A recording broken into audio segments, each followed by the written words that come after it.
Lewis, I think you've said over the winter you felt that maybe last year is the best that you've driven in your Formula One career.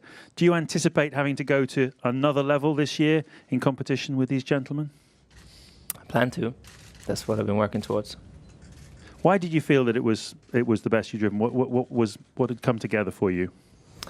Well, it's just been a combination of things, and obviously with the pressure that was on us as drivers, I think it was just the most complete year. A simple question for you, Sebastian. Can you and Ferrari find the speed to beat this guy over a whole season this year? Have the answer now, we try. So it's a long season. If it was one race, it's a different story, but it's a lot of races. Last few years, Red Bull have not been competitive at the opening round. This year it looks like a better winter preparation. So do you think this could be your most effective Australian Grand Prix for a while? Believe so. Yeah, we had a good winter. It's all. I think it's all there in front of us now, and yeah, I think we're still the top three teams. You know, with Merck and Ferrari and us. I think we're still going to be leading the pack for now. So yeah, hopefully we're deep in that front group and have a chance to stand up on the podium. Daniel, you say the team is the best prepared it's been in quite a while. Is that more pressure on you, less pressure, more fun, less fun? How do you look at it? It has to be more fun. Not starting last year wasn't fun at all, so it has to be more fun. And even little things like last year, we missed the anthem on the grid because I was in the garage trying to obviously get the thing going or be there for when it got going. So I missed a lot of the Sunday build-up, which was not fun. So for sure, this preparation is going to mean more fun this weekend, and then we'll see where that fun takes us. Lewis, do you think you've reached your peak as a driver, or are you still learning? I hope not. No. Yeah. Is it a peak age for a driver, or you just carry on learning? Yeah, no, I hope not. I'm sure there is a peak for a driver when their fitness level, it gets harder to reach the fitness level that we do today. When your interest starts to decline and your drive starts to decline, I guess that's when you're over your peak. But I definitely don't feel I'm at that. I'm definitely in a good range right now, and that's where I need to continue to try to extract the most I can from it. Louis Dekker, NOS. Do you think the next world champion is sitting behind the table now or standing outside speaking Dutch? We'll add a ninth to this table. Yeah. Wait, what? What's that? We'll add a ninth to this table. We've got 8 between us. Ah, okay. Sebastian, do you see any weaknesses in Lewis? How would you describe them or see them? What are they, if there are any? Well, there aren't many. So I think he's doing a very, very good job for many years now. So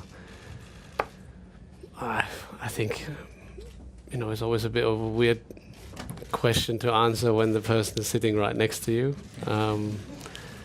But as I said, there aren't many. I'm sure we all have our weaknesses. Maybe some is part of our characters. Maybe some are part of our driving. But to be honest, I don't really think about those too much. I think about mine quite a lot and try to get better. What I consider I need to improve. But yeah, concerning other people, it's not in my hands. So I try to finish my plate. Sebastian, were you surprised that Kimi started on Instagram, and are you planning to follow the example? Yes and no. They're my answers. Finish answers, short. But you were on social media. No? I think I'm following someone. Yeah. Well, to whoever it is, congratulations. Chip Legrand from the Australian newspaper. It's a rare thing in any sport when you have two enduring champions that are both at the peak of their powers. So for you, Lewis and Sebastian, how special is it to sort of share your careers in this way and heading into this season where I guess we're all looking at it as a bit of a decider? I think it, if I start, yeah, I think it's, ultimately, it's a privilege to be in Formula One. It's a privilege to be racing for the teams that we're racing for. And, for me and Mercedes, with the heritage that they have, to be a part of the sport that's progressing and changing with the times, and to be at the forefront of it, competing against the best drivers that you can compete against. I think that's when you come to the end of your career, you want to know that you competed against the best. There are those that bow out bow out early.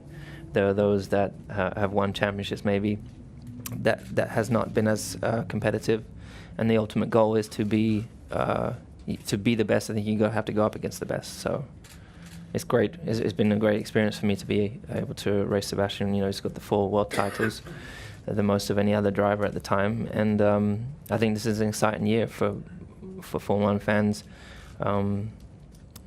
being that we have 2 4-time world champions battling it out. But Daniel's been smiling quite a lot today, so I think you're going to be surprised this weekend just how competitive Red Bull are. And your side of it, Sebastian? In my case, obviously, I think if I look at the people that I raced throughout my career, then it's always been sort of the same people, which, starting from karting age, even if I didn't race Lewis in karting, but you were aware and then you move on. We met a little bit later in Formula 3, where he was a lot better than I was, and then in Formula 1 ultimately. But then I think you care more about who you race against, and it means sort of what it means to you. It gives you more satisfaction. And now obviously I'm searching for the ultimate satisfaction to win with Ferrari, which is the greatest team in history, the greatest team in the paddock, and that's my ultimate target now.